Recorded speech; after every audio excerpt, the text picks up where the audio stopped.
2015 second semester lectures are scheduled to start on Monday, 1st June 2015. Ladies and gentlemen, please permit me at this point to introduce to you our lecturer for today. He is Professor Isaiah Nnanna Ibeh.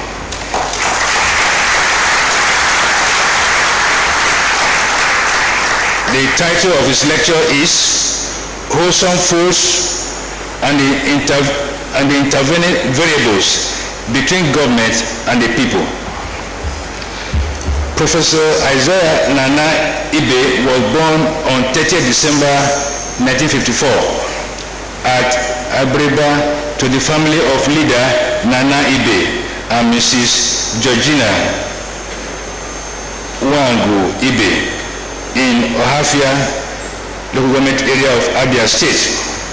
He started his primary school education at Enuda Primary School in his father's compound, but completed primary school education at Aboji Community School, Aboji, Abriba, where he obtained his first leaving certificate with credit in 1966. He attended Enuda High School in Abriba between 1970 and 1974, having stayed away from school for 3 years due to the Nigeria-Biafra War between 1966 and 1970. He finally obtained the West Africa School Certificate in Grade 1 Division in 1974. He worked briefly in the Statistics Department of Akahaba General Hospital, Aberiba. He thereafter gained admission into the School of Medical Laboratory Technology, UBTH, to study medical laboratory technology science between 1975 and 1980. He obtained the associateship of the Institute of Medical Laboratory Technology Sciences of Nigeria in 1980. He served the mandatory 1-year national youth service at Ubomosho General Hospital, Oyo State, between 1980 and 1981. He worked briefly at the University of Benin Teaching Hospital as a medical laboratory scientist too, with a bias for microbiology on completion of the National Youth Service in 1981.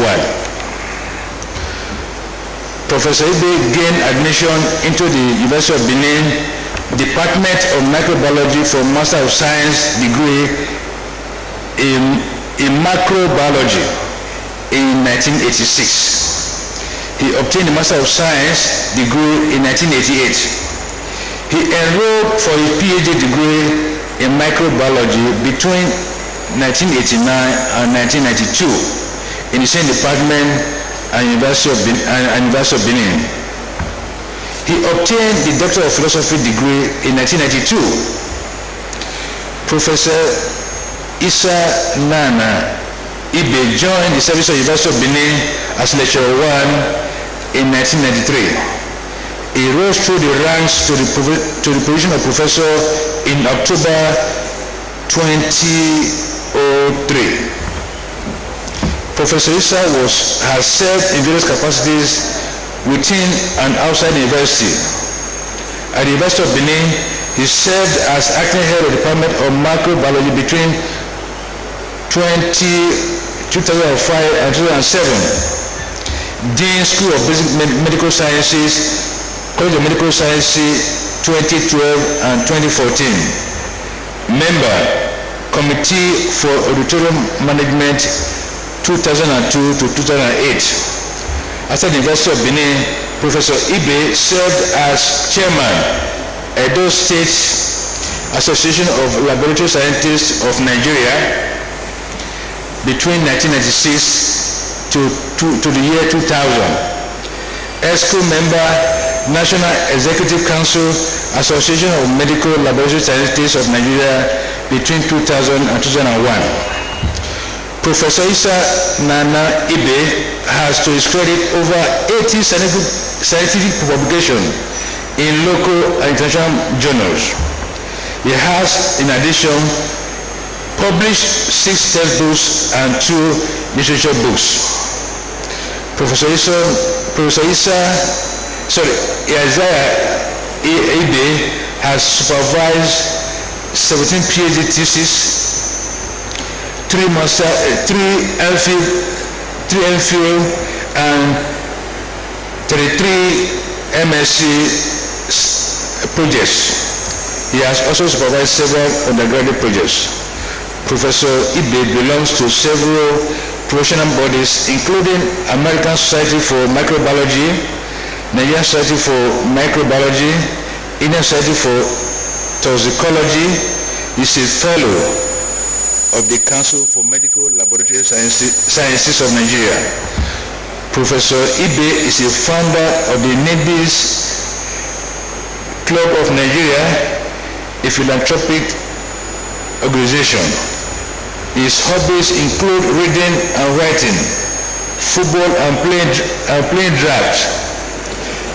It is worthy to note that Professor Ibeh held the championship of the Senior Staff Club in draft for quite some time.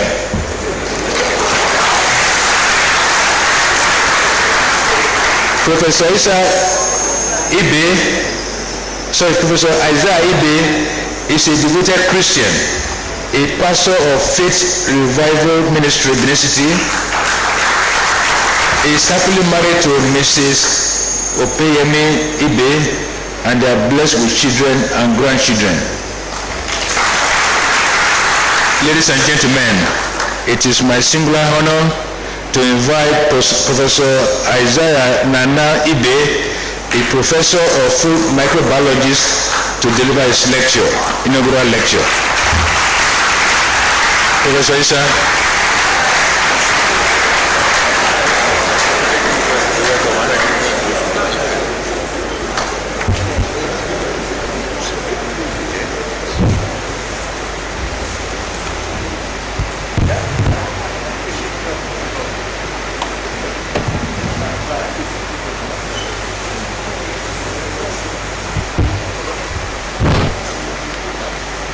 The Vice Chancellor, Professor F.F.O. Oruwense, all other principal officers, please permit me to stand on the already established protocol for want of time.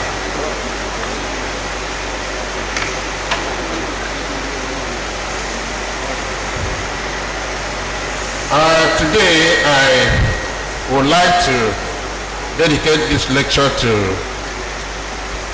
God Almighty for His sustenance, and my late parents, Leader and Mrs. Nnanna Ibeh. The Vice Chancellor, sir, I consider it a great honor and privilege to be given the opportunity to give an account of my actions and inactions these 21 odd years in the academia. Sometimes I ask myself, how did I get there? Always the answer has been through the pathway of microbiology, what some people jokingly refer to as small biology. Then the question that comes to mind readily is, why would anyone want to study small biology instead of the big one? I'll soon tell you, but before then, kindly permit me to say some things about food. Food matters usually elicit some feelings, a kind of passion in me. As we know, eating food is one of those human activities that come to us naturally. We do not need to go to school to learn how to eat. In fact, the day a baby is born, a few hours later the baby will start eating. The act itself is very symbolic and significant. Symbolic because it shows that the baby is viable, and significant in the sense that it establishes the rapport between mother and baby and provides the first line of defense for the immunologically immature baby. Yet, we tend to take food for granted or even treat it with levity. A certain young man left our town to study in the United Kingdom in the late 60s. On his return, a big reception was held in his honor. When the fellow reading his citation explained that the celebrant had gone to read cookery, people started leaving the party one by one. The reason was that they were disgusted by the course the man had gone to read. Why would anybody go to London to learn how to make soup when the illiterate mothers at home could do this effectively? However, some couple of years later, Nnanna became a multi-millionaire from his confectionery products, popularly known as crispy confectionaries, comprising potato chips, meat pies, sausage rolls, biscuits, etc., etc. Today, there is no clear indication of our current perception of food and food matters. But I love food, and I eat to live, while some of us even live to eat. Whether one eats to live or lives to eat, there seems to be a common interest or a common denominator. That is wholesomeness of food, which is the focus of my lecture. Mr. Vice Chancellor, sir, 5 inaugural lectures have been delivered from the relatively young School of Basic Medical Sciences, all from the Physiology Department. This is the 6th from the school, and the very 4th from the Department of Medical Laboratory Sciences. I want to once again thank the Vice Chancellor for this wonderful opportunity it's given to me to join those who have paid their dues to this great university. Greatest Ibeh. I will crave your indulgence to take some definitions before we go into the lecture proper. What is food? Food is anything that satisfies one's nutritional, physiological, and psychological needs and possesses an aesthetic value. The aesthetic value thing is very important. That is why we cannot take our physics as food, but the dogs will take it and then begin to bubble and shuffle. There are material foods and spiritual foods. Material foods can be solid, semi-solid, liquid, or gaseous, aerosolized. It can be ingested through different routes into the body. We also have spiritual foods, but spiritual foods will not be discussed further here. It will be a matter for next time. Wholesome food. Wholesome foods are those substances which, when taken appropriately, will perform their natural nutritive role without any deleterious effects. Therefore, they are devoid of harmful substances. Food spoilage. Food spoilage refers to food degradation through putrefaction or autolysis or both. Putrefaction is simply food decay caused by microbial activities, while autolysis is food decay caused by endogenous enzymes activities or their inaction. Balanced diet. Balanced diet refers to food assemblage that provides carbohydrates, protein, fats, vitamins, and minerals in the right proportion. The opposite of wholesome food is unwholesome food. And unwholesome food will connote fake food, food that is of substandard, or adulterated food, food that contains something that is different from what the label says, or food that contains pathogenic microbes, or food that contains microbial toxins, or food that contains dangerous chemicals. Shelf life of food. Shelf life of food refers to the period food retains all its good qualities and characteristics. Food preservation. Food preservation is the totality of action directed towards ensuring that food remains wholesome. Otherwise, prevention of food spoilage. Food safety. Food safety is the degree of the event that food remains safe for consumption and is prevented from spoilage. Foodborne disease. These are sicknesses and ill health arising from exposure to food, of course unwholesome foods. I would like at this time to present an overview of my lecture. On the screen you will see two hands holding what I would like to present to us as wholesome food. The hand from the right side of the screen is the hand from the people, and what the people will bring to bear to ensure food wholesomeness and even its availability will be their technology, their food habit, and then capital investment. The hand from the left side of the screen represents the hand from the government, and what the government will bring to bear to ensure wholesomeness of food and its availability would include infrastructure, legislation, regulatory bodies, and capital provision. In between these two principal factors, we have in the middle what I refer to as intervening variables. And for this lecture, I have divided the intervening variables into two. One group is the animate, the other is the inanimate. Under the animate, I have captured the dotted figures there to represent the professional bodies. These are bodies whose activities, one way or the other, will directly or indirectly affect food quality in terms of availability and wholesomeness. And these include agriculturists, food microbiologists, where I hail from or I come out from, food technologists, sanitary inspectors, food analysts, analytical chemists. You will notice that there are 5 there instead of 6. The reason is simple. The food analyst could double as analytical chemists. What happens is that these animate intervening variables will provide a platform on which synergy becomes functional between government and people.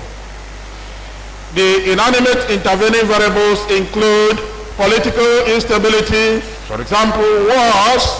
In times of wars, goods and services are generally not regular or even available. Economic blockades, that's useful actions taken to deprive a certain group of people from reaching the quantum of food they require for normal existence. Bioterrorism, the willful use of biological agents to inflict pain or terror. Another fact is famine. Of course, when crops fail, there will be famine. And things that could lead to failure of crops will be shortage of rainfall and droughts. Others are natural disasters like volcanic eruptions, flood, desert encroachment, earthquakes. All this will one way or the other affect availability and quality of food. Economic crimes. Here we talk about corruption and greed. That is what motivates people to go into proliferation of fake and adulterated foods for profit, even recycling of expired products. Trace elements. And trace elements are substances that are needed in small amounts, and yet they are very important for normal metabolic activities. Their deficiencies would often lead to pathologies. And this is the area of interest where I did a lot of work. As we'll get on, we'll share a little bit of them. But because it is not certain whether our perception of food has changed dramatically for good from what we recorded in 1960, I will crave your indulgence to take us to a little bit of food history. Food and animal dentition will be the first consideration. The type of food an animal is destined to eat reflects in the animal's dentition after birth. And so we have omnivores that will have good premolars and molars for grinding food. The carnivores will have well-developed canine teeth for shearing or tearing meat, while the herbivores will have well-developed incisors for cutting grasses. Food availability. It has demographic effect and influences human settlement.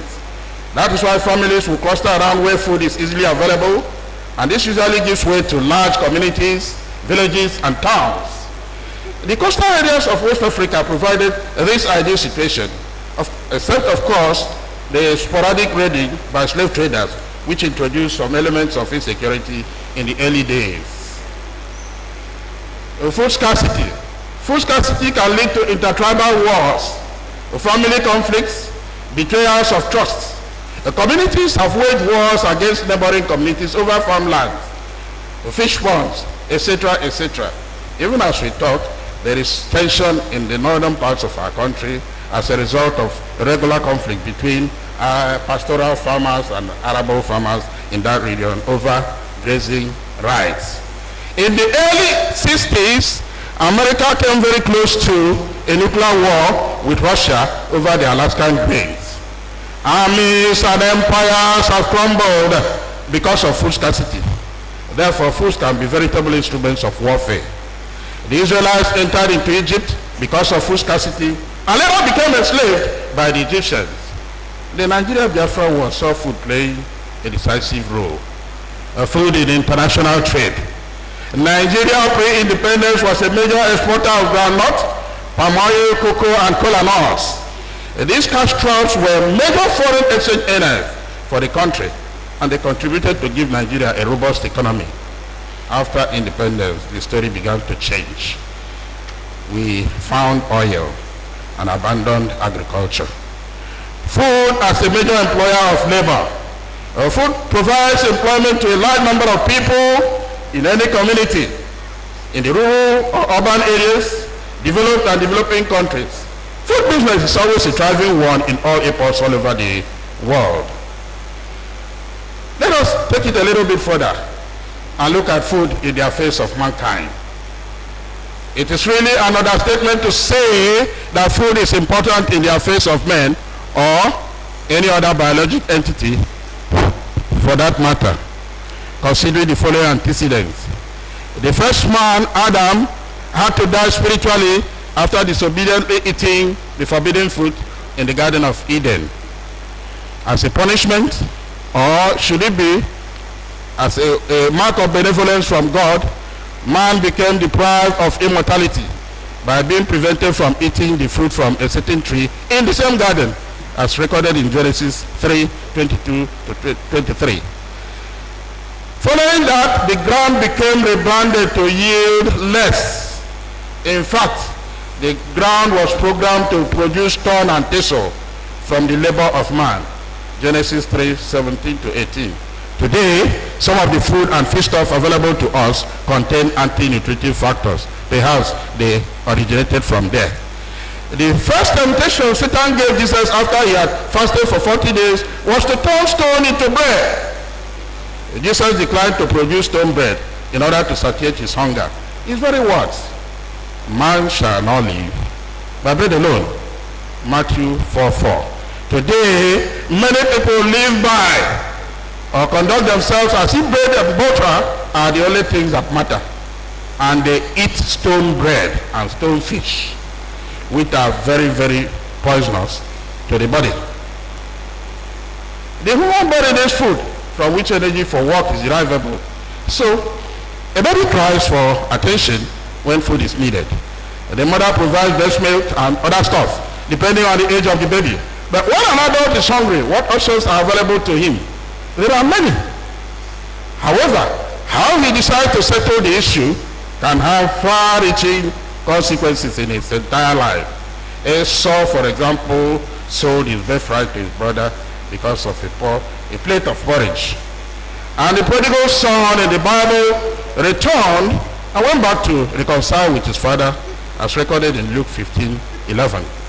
Good housewives know that the secret to a man's heart is good food, and they apply it to their advantage. A particular restaurant in Benin City has a jingle that says, "It is better to pay for good food than to pay for a medical attention." Perhaps at the end of this lecture, there will be a modification that will read, "It is better to pay for wholesome food and balanced diet than to go to the hospital." Food has a big role. Food has a big role to play in the stability, health, and economic well-being of a nation. Nigeria is no exception. The greener pastures people often refer to can be found in Nigeria as soon as we can manage our resources well and put food on every man's table. From the layman's point of view, when food is denied, the human beings go through anger, irritation, dehydration, weakness, parched throat, poor vision, hallucination, coma, and finally death. Individual differences in resilience will determine the period it takes for the cycle to be completed. And that is why some of our people who now engage in the trans-Saharan trek to Europe may succeed while others perish in the desert. As we talk, there is no reliable statistic to show the number that die annually from this exercise and those that survive. The important thing I want to emphasize in this lecture is that we can turn these things around and make this enterprise unattractive by providing food for our people. Joseph became a governor in Egypt as a result of his successful interpretation of Pharaoh's dream. Joseph's advice on grain stocking made Egypt to be food sufficient, while other surrounding nations faced famine. Genesis 41:25 to 36. Hunger can sorely test even the best of men. To some, it removes all elements of shame and personal pride. And to others, it bequeaths emotional instability and memory loss and ingratitude. And so the Israelites who a moment ago walked through the Red Sea as if they were walking on dry land suddenly found themselves grumbling against Moses bitterly because they couldn't find food to eat in a short while. Having said this, let us take a quick look at the health significance of food contaminated by microorganisms. Consumption of food contaminated by microbes can cause foodborne diseases, generally classified as food infection or food intoxication or food poisoning. Bacteria, fungi, viruses, and algae have been incriminated in food poisoning. Under bacteria, we have quite a number of them there, starting from Staphylococcus aureus down to Citrobacter species.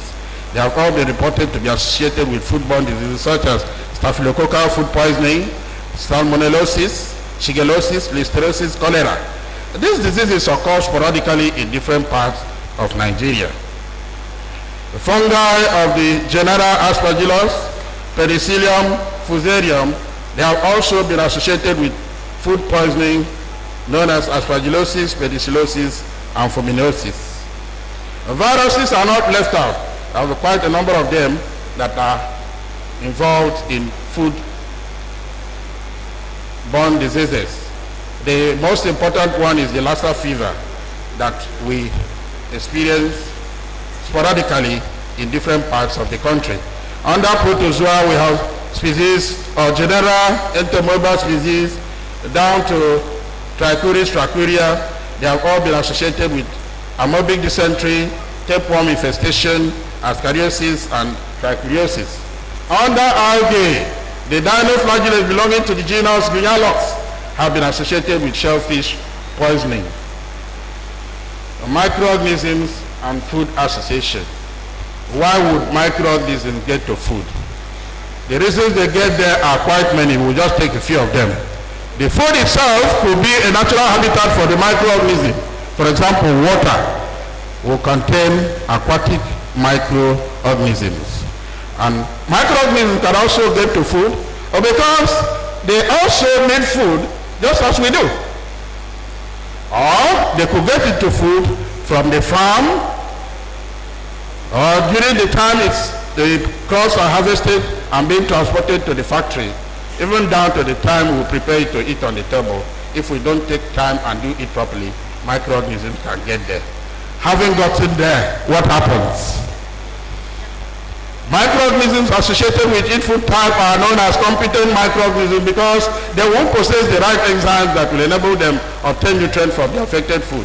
For example, saccharolytic microorganisms will be rich in amylases and oxalases, while proteolytic microorganisms will have proteases, peptidases, and so on and so forth for metabolic activities. Ibeh and Orion 2000, Ibeh 2004. In microorganisms, enzymes can be constituted, that's the integral part of the organism, or they are induced in the presence of such factors as foods, cations, anions, temperature, and the rest of it. This capability gives microorganisms a wide range of substitutes to surviving, though survival may be time dependent in some circumstances. The table following now would show the classes of foods the microorganisms that are associated with them, and the general terms. For example, carbohydrates comprising yam, gari, and the rest of it will have saccharolytic microorganisms, and some of them include the Enterobacteriaceae, some Clostridium species, Bacillus species, and Lactobacillus species. Having said that, let us take a look at actions that could ensure that we have wholesome food on our tables. Regulatory bodies for the food industry, which for some time remained inactive, are beginning to function. A good example would be the NAFDAC, National Agency for Food and Drug Administration and Control, which has started carrying out inspection visits to factories and goods in markets and warehouses with a view to eliminate substandard goods from circulation.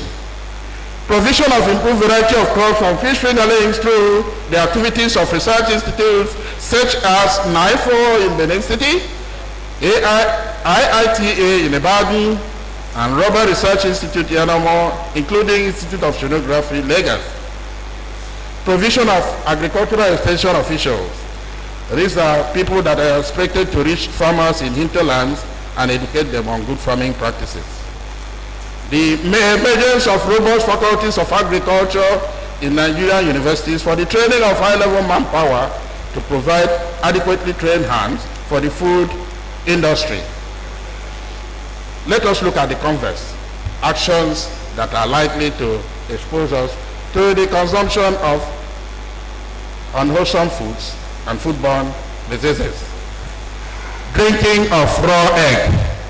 People out of ignorance think egg is sterile, but our research studies and investigations have shown that this is not always true.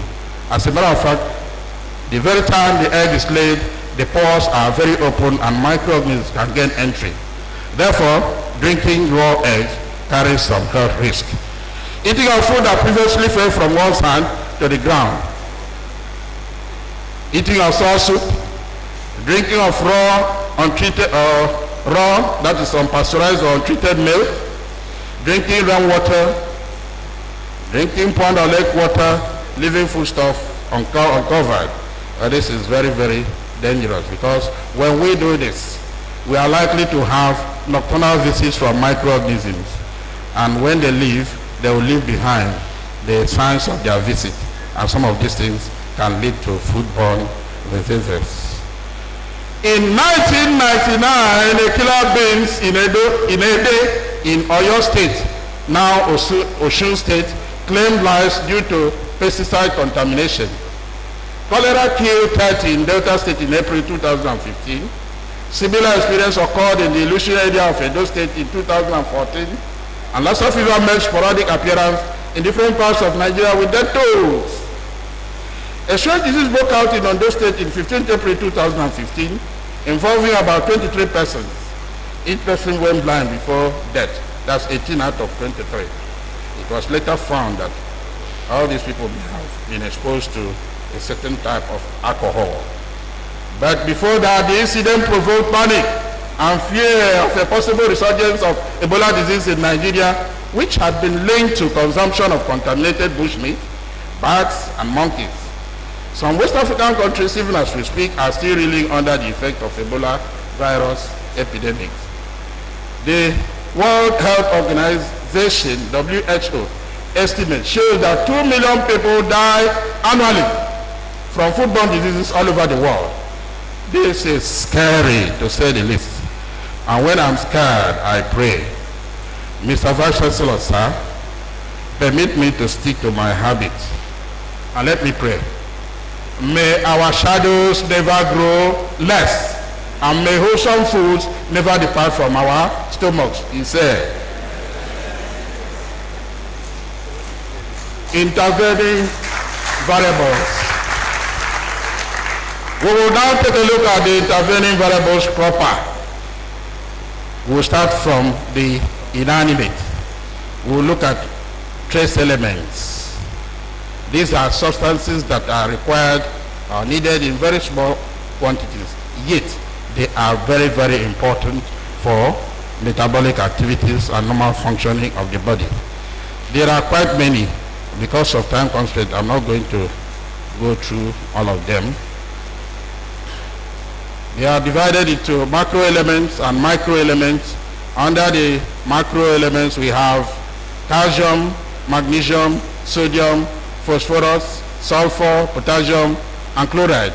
And their quantities in the body range from 35 grams for magnesium to 1,050 grams for calcium in a 70 kilogram man. Power and Holy 2001. The micro trace elements are present in very low, extremely low quantities in the body, and their concentrations range from parts per billion to parts per million.